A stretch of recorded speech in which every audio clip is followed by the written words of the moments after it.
কেন দাড়ি আছে কি নাই? দাড়ি আছে কি নাই? ইমান নাই। এ বাবা, পাগড়ি পরার নাম ইমানদার না?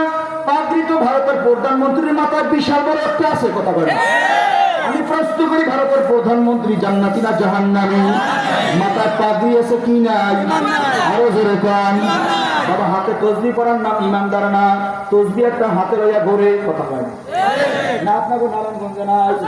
তসবি হাতে লইয়া ঘোরে। গত মাসে সুদের টাকা দাম হয়, তসবিটা আনে কিন্তু।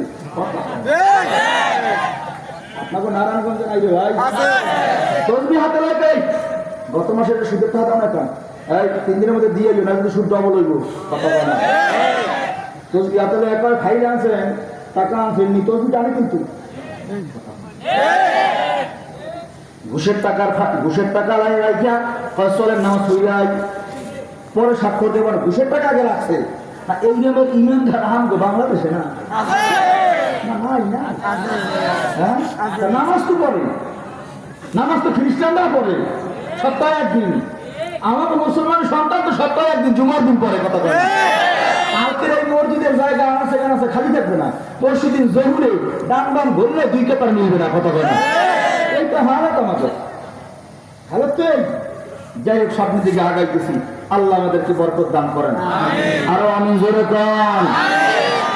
তাহলে প্রথম বুঝাইছি দুনিয়া লাগবে, দুনিয়া ছাড়া আখিরাত কামাই করা, কিন্তু দুনিয়ার মহাব্বত ভিতরে জায়গা দেওয়া যাবে না।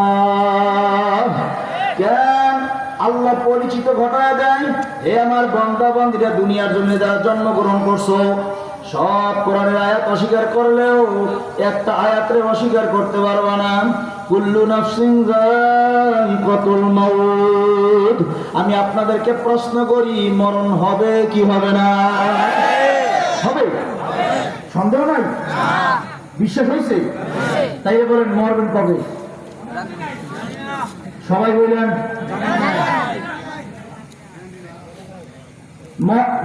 মরব কবে? ভাই, বয়ান একেবারে সংক্ষেপ করবো, আগেই বলছি, একেবারে গুছাই নিয়ে আসছি। মরব কবে? গ্যারান্টি নাই। এই কথার একিন দিলে আছে, বুঝতে পেলেন? বুঝতে পেলেন? ইমানের হালত দুইটা রাখতে হবে। আনতাবুদাল্লাহা কাআন্নাকা তারা। 1 নম্বর হালত, আমি আল্লাহরে দেখি, আল্লাহ আমারে দেখে। আলী রাদিয়াল্লাহু তাআলা বলছিলাম, যেই আল্লাহরে আমি দেখি না, ওই আল্লাহর ইবাদত আমি করি না। আল্লাহু আকবার। ওই ইবাদত আমি করি না। যদি হালাত তৈরি না হয়, ফা ইল্লাম